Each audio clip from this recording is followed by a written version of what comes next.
chegamos no episódio 4, galerinha. 1 hora depois. Uhum. E se o Doutor Estranho perdesse o seu coração ao invés das mãos? Honestamente, pra mim, esse foi um dos episódios mais tristes, pesados, e foi o primeiro episódio, assim, seguindo cronologicamente a sequência da série, que deu aquele start e falou, nossa, que pesado, caraca, bicho. Porque, detalhe pro pessoal que tá nos assistindo, o nosso amigo Rafa aqui é o romântico da Hyper. Então, certeza que por isso que ele sentiu mais. Foi dolorido. Não, mas é triste mesmo, é pesado. Nesse episódio, é basicamente o mesmo contexto inicial do início do filme do Doutor Estranho. Ele é aquele cara um pouco arrogante, prepotente, que se acha o melhor médico de todo o universo, etc, etc, etc. E ele vai realmente fazer aquele discurso. Então ele tá no carro. Só que naquele dia ele leva o amor da vida dele. Vocês lembram qual é o nome da namorada do Estranho? Isso. É a Calma. Christine. Christine. Nossa, tô falando Christine. A Christine Palmer. Christine Palmer. Amanda Palmer. Ave Cristo. Deixa quieto. Pra ver ou pra comer? É isso aí. O Rafa Esse acabou dia- de denunciar que ele tem 40 anos ou mais. Eu sou velhinho. De 22. Aham. Enfim. Nesse episódio ele realmente vai fazer aquela apresentação e vai fazer o discurso, só que ele leva a Christine junto com ele. E ele é extremamente, perdidamente apaixonado. É. E o que acontece toda a correria que ele fez no primeiro filme pra recuperar a mão dele, ele faz basicamente a mesma coisa, só que com um sentimento muito mais triste, porque ele tenta recuperar o amor da vida dele. Aí quando ele descobre o olho de Agamotto, que é uma joia do tempo, ele fica pensando, será que é possível voltar no tempo e consertar o passado? O passado pode doer, mas do jeito que eu vejo, você pode fugir dele ou aprender com ele. O problema é que ele não só pensa, né? Ele é totalmente imprudente e inconsequente. E aí ele, acreditem, ele começa a voltar no tempo. É, Só que como a gente falou, o passado é imutável. mas é aquele negócio, né, que a gente viu no... pra quem assistiu Guerra Infinita e tal, o pessoal, eles voltam no tempo através do mundo quântico, né? Então eles conseguem voltar no passado, na linha do tempo deles, e conseguem alterar o passado. No caso dele, ele tinha uma joia do tempo e ele só conseguia voltar na linha do tempo dele. E só poderia acontecer as coisas que aconteceriam na linha do tempo dele. Então ele não podia trocar alguma coisa que aconteceu, principalmente a morte da mulher. Porque era que nem a monge lá disse, é um ponto final. Ele não pode mudar um ponto final, senão o universo simplesmente desfarela. E aí ele volta várias vezes, ele leva para um lado, faz outro caminho, não vai buscar ela e acontece um acidente, explode o prédio. E, mano, faz de tudo. E sempre ela morre. Eles saem comer uma pizza, entra um cara pra assaltar, atira nela. Enfim, só se lasca. Eles tentam ficar no apartamento dela e do mesmo jeito acontece. No final, ela sempre morre. No mínimo deu um ataque cardíaco e ela morreu. Então ela sempre morre e ele fica vivo. E ele fica extremamente inconformado. Como? E ele começa a estudar e pesquisar o como. E ele fala, eu preciso de mais poder. E aí é onde começa o erro desse episódio, né? Não o erro de roteiro, mas o erro do Doutor Estranho. Consequência, ele começa a invocar seres místicos, digamos assim, e ele começa a absorver eles, um a um. E cada vez ele quer mais poder, eu preciso de mais poder, mais poder, mais poder, mais poder, mais poder, mais poder.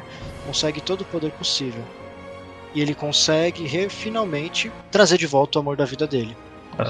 Só um detalhe, antes disso aí dele ir atrás disso aí, aquela monja aparece pra ele que ele tinha morrido e explica esse negócio do voltar no tempo, tal, sei o que, e ele é impossível conseguir, mas ela sabe que ele vai lutar por isso.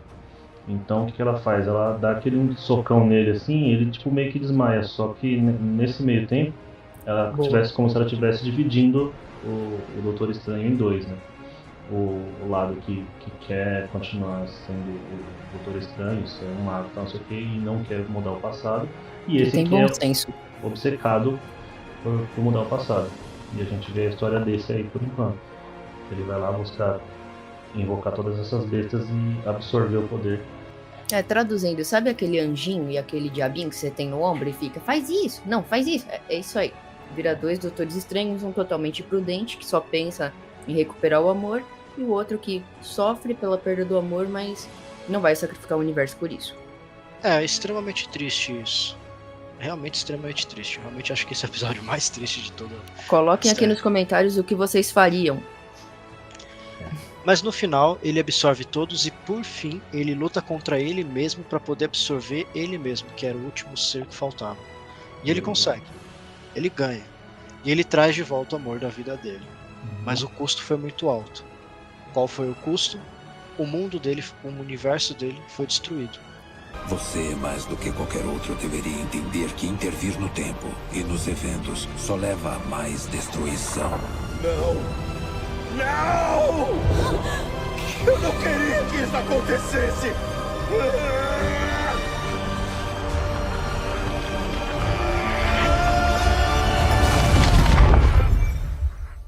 Bem feito! Foi tarde! E ele cria uma barreira de proteção em volta deles, que fica só eles dois lá dentro, para tentar proteger de ser consumido pelo vazio, só que ele não consegue impedir de ela ser consumida. Ele chega a pedir ajuda pro Vigia, inclusive. O Vigia Mas aparece. o Vigia fala... Fala, eu me arrependi, quero voltar, devolve tudo, não sei o que, eu não posso fazer nada. O Vigia só fala assim, parça, não dá pra me meter não. Se ferrou. E ele fica sozinho naquele universo, naquela barreira que ele fez. Exato. Porque a namorada deles se esfarela também. Não vira nada. Ele fica sozinho. Sem universo, sem amor. O Doutor Estranho ele já sentia, conforme ele foi absorvendo, o Vigia. Ele não via, mas ele sentia. E no final ele conseguiu sentir muito mais o Vigia. Foi onde ele conseguiu entrar em contato. Ele falou, eu sei que você está aí, eu já te senti antes, me ajude, por favor. E aí entra o Vigia com aquele jeitão dele. Eu sou o Vigia, eu não interfiro. Guardem esse momento. Guardem bem esse momento. E finalizamos o episódio 4.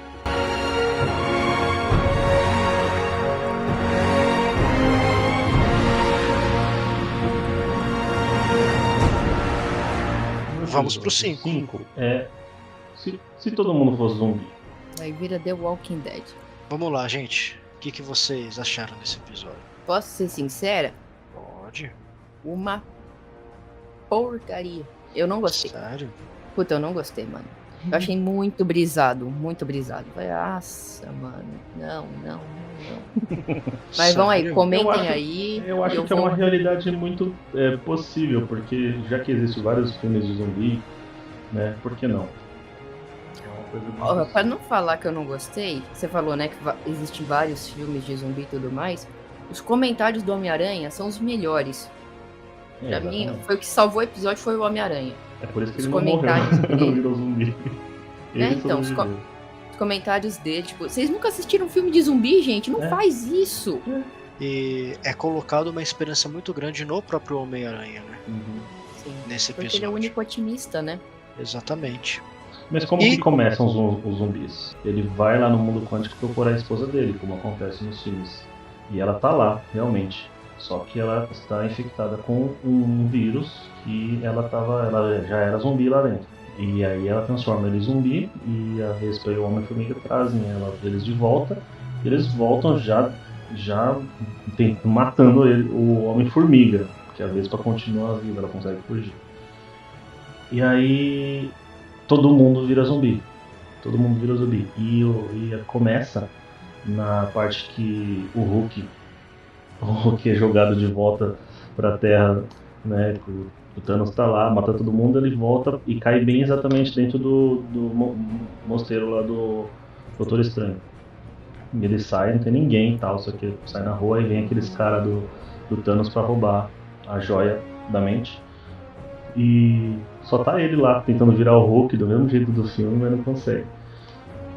De repente aparece um monte de gente dos Vingadores, o Homem de Ferro e tal, matando todo mundo. E de repente eles viram para eles são zumbis. Simplesmente zumbis. E aí E aí ele não entende nada. não entende nada. E ele é salvo pelo Homem-Aranha. Meu, essa cena é tão frustrante que pra vocês terem noção, o Homem de Ferro tem a cabeça decepada, os caras são mortos, esmagados. Eu olhei aquilo e falei, how? Mas beleza. Aí continua, o Homem-Aranha, né, tira o Hulk de lá. O Hulk de lá, a capa do Doutor Estranho, inclusive, também ajuda bastante nesse Muito. episódio. Tipo, meio Ele é que um fundamental daqui a pouco. Protagonista, mano. Eles chegam, né, no lugar, porque o que acontece? A Vespa, a Hope, no caso, Uhum. ela sobreviveu, ela se sente muito culpada, porque foi ela.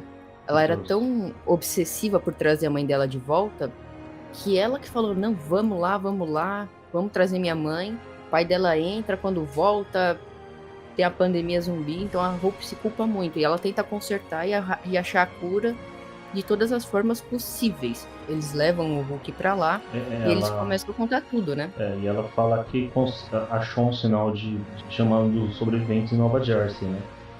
E ela fala que eles têm que ir pra lá e tal. Eles vão de trem. Aí o trem acaba, a combustível do trem lá, gasolina, sei lá como é que é. O Sheldon pira. Parei.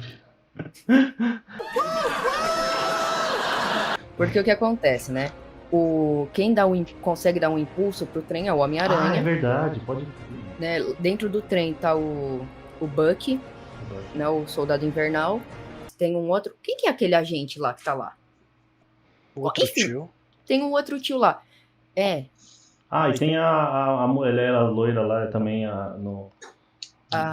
Ixi, a Carter, a sobrinha da agente Carter. Nossa, eu tô esquecendo o nome de todo mundo. Sharon. Sharon, isso, Sharon. Isso. A Sharon tá lá. A Xerox da agente Carter. Parei. Nossa. Tá bom, todo mundo tem uma piadinha. Denunciei minha idade também, tenho 40 ou mais.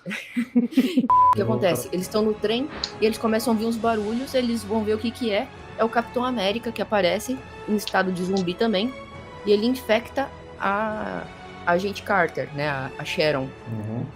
E daí o Bucky vai lá pra tentar salvar ela, ele não consegue, ele mata o Capitão América. E daí nesse meio tempo a Vespa aparece lá, ela fica pequenininha, entra dentro da Sharon e aumenta de tamanho e explode a Sharon. Só que é essa a droga do negócio, porque ela sai lesionada e o vírus infecta ela. E daí eles estão indo lá buscar a cura, o trem para, não tem mais. É esse o cara que eu queria achar o nome, porque é o cara que fala, gente, tem uma má notícia, o trem parou. A boa notícia é que a gente andou um pouco do caminho. Eu não sei quem é esse tio. A edição, bota aí no vídeo. Aí, como ela fala que já tá morrendo e a culpa é dela, ela fica grande, coloca todos na mão dela e vai andando até o local. Coloca o pessoalzinho lá e cai pra trás, né? Caiu, já era, né? Os zumbis vão lá, terminam de atacar ela. Sim, eles chegam lá e descobrem que os zumbis não conseguem entrar no local, não tentam escalar a cerca, não pisam pra dentro, porque a cerca tá estourada inclusive, e eles descobrem que lá dentro tá o Visão bonzinho lá, bonitinho, trabalhando nos computadores, falando que tem a cura, e a cabeça do Homem-Formiga. Ele falando que descobriu a cura e colocou a cabeça do Homem-Formiga dentro de um aquário lá. Então, o que acontece? Por que eles não entram? A joia da mente, ela solta uma radiação, uma frequência que os zumbis não gostam. Só que tem um pequeno BO ali, né? O Bucky tá andando lá pelo local pra achar uma nave e tal, pra tirarem eles de lá e tentar salvar a galera. E ele encontra quem? O T'Challa com uma perna amputada. E ele fala, mano, que é isso? O que tá acontecendo? E daí ele encontra ele descobre o que o Visão tá fazendo. A namorada do Visão, a Wanda, ela virou zumbi. E o Visão tava alimentando ela ali e ele não tem como curar ela porque ela é muito poderosa. A energia que a Joia da Mente solta não é o bastante pra curar ela. Isso. E daí ela, né, vira no Jiraiya, começa a atacar todo mundo lá. O Visão fala, desculpa, gente, foi por amor e tal, não sei o que, eu não consegui eliminar ela. Só que daí ele vê que não vai prestar, que tá errado o que ele tá fazendo, e ele arranca a Joia da Mente da testa dele e dá pra eles, né? nesse meio tempo tem uma batalha lá com os zumbis, porque, né, os zumbis entram daí e eles tentam, com tudo, sair de lá pra ir pra Wakanda, pra tentar, com a Joia da Mente, resolver lá a pandemia zumbi. Aí, né, o Visão morre, a Wanda tá lá atacando todo mundo, a Vespa, que tava gigante, vira um zumbi gigante. Eles conseguem entrar na nave. E o que eu achei mais legal nessa cena foi que a capa do Doutor Estranho pegou o aquário que tem a cabeça do Homem-Formiga e ele ganha um corpo, né, que é a capa. Então o Homem-Formiga ficou com a capa. Quem fica pra bater na Wanda é o Hulk. Ah, pode pá. Porque o que acontece? Uma hora que o zumbi vai atacar o Hulk no meio da batalha, o grandão vem de dentro, né, e o braço fica verde e não deixa o zumbi morder. Então o Hulk fala, eu vou fazer vocês ganharem tempo. E ele fala, grandão, é agora ou nunca, ou você aparece ou a gente vai morrer. E ele se joga no meio dos zumbis e vira o Hulk. Aí o grandão sai, ele consegue lá ficar batendo nos zumbis pro pessoal pegar a nave e ir em direção a Wakanda. Exato. Lógico que nesse tempo o Hulk também treta bonitão com a Wanda, né? É uma treta bonita. E eles fogem com uma espaçonave que tem lá, que se eu não me engano, inclusive é a espaçonave do T'Challa. E aí eles fogem, conseguem fugir, mas o episódio acaba de uma forma bem não tão positiva assim, porque aparece no final o Thanos zumbi, com 5 joias. E acabou o episódio. Tipo, não fala se eles... foi um episódio macabro. Porque não fala se eles conseguiram chegar ao Wakanda, não fala se o Thanos conseguiu pegar, fica um final meio vago. Mas depois, no último episódio, dá-se a entender que não conseguiram salvar não, tá? A gente vai explicar melhor depois. E aí vamos pro 6º episódio.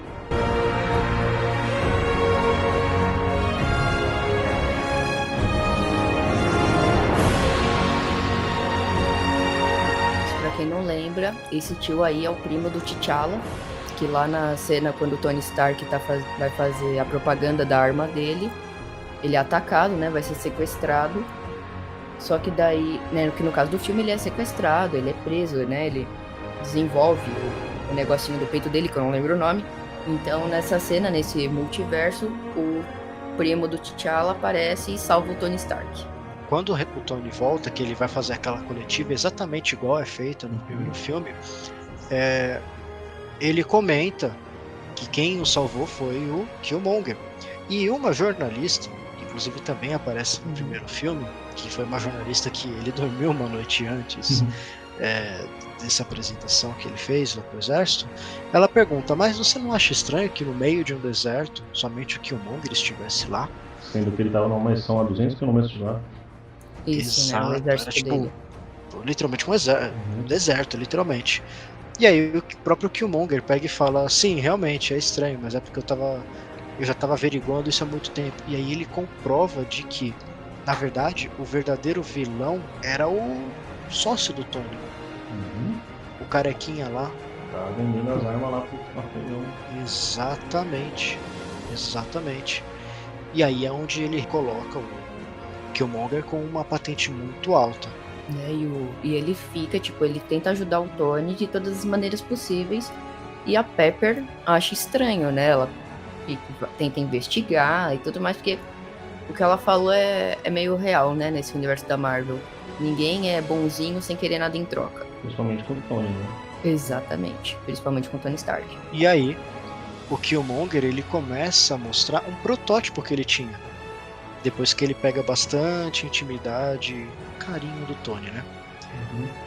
Esse protótipo era nada mais do que uma coisa similar à armadura do próprio Homem de Ferro. E o Tony falou, vou fazer esse projeto sair do papel. Vou te ajudar. E aí eu acho interessante que é uma puta arma. E o argumento que ele fala, meu projeto de ciências. Gente, projeto de ciências é aquele vulcão com bicarbonato lá, velho. Não uma arma super poderosa. Mas enfim, né? Tá bom. O Tony Stark falou, não, vamos lá, bora fazer. Exato. E no meio do caminho, inclusive, ele descobre o elemento primo, que inclusive é o que ele só descobre no final, do meio pro final do segundo filme dele, pro reator Arc dele, e descobre qualquer matéria-prima, que fica exatamente onde? Vocês lembram? Wakanda. E vocês lembram qual é a matéria-prima? Vibranium. Vibranium. É a E aí o Adamantium. T'Challa A brincadeira. E aí o T'Challa dá o anel dele pro Tony. O T'Challa não, o Killmonger. Ele deu o anel dele pro Tony. Piadinha de quinta cacete. série. O anel dele pro Tony. Às vezes, vocês têm que entender que às vezes eu tenho 40 anos e às vezes eu tô na quinta série. Às vezes os dois. E aí o Tony utiliza esse anel como matéria-prima para poder criar o centro, o reator de energia para essa super máquina. Uhum. E a Pepper o tempo todo, tipo, estranho esse cara, hein? É. Estranho. E aí, seguindo adiante, eles vão conversar lá para poder comprar mais vibrânio. Só que aí é o exército que vai conversar com o mercador lá, no mercado negro. Sim. E aí vai lá o Coronel Rhodes, ele olha o vibrânio, ele olha tudo, todos os materiais, e aí, consequência, eles foram invadidos. Quem invadiu? O próprio Killmonger. E aí ele pegou toda a matéria-prima para ele. Ou seja, no fundo do fundo, o Killmonger nunca foi bom. Ele sempre fez tudo em prol de um objetivo específico. O objetivo dele. Exatamente. Que era, ao meu ver, né, a vingança contra Wakanda. É que assim, depois lá, ele troca de time pra poder pegar a confiança de Wakanda. Mas no fundo, era por conta da perda do pai dele, né? Assim como no filme. Uhum. Exato. E antes disso acontecer, o Tony descobre o que o Killmonger fez. Só que aí o Killmonger vai lá e mata o Tony. E coloca a culpa no Jarvis ainda. O multiverso odeia o Tony Stark. Ele morre toda hora. Inclusive, isso é uma das críticas dos fãs. Como o Tony Stark morreu dentro desse universo. Primeiro ele virou um zumbi. Quer dizer, primeiro ele foi morto pelo Hank de uma forma inusitada. Depois ele virou um zumbi. E aí depois ele foi morto porque ele confiou no Killmonger. Deixem aqui nos comentários o que vocês acham disso, tá? Se vocês gostaram ou não gostaram. Eu odiei porque eu sou fã do Tony Stark. Mas tudo bem. Acho que muita gente não gostou.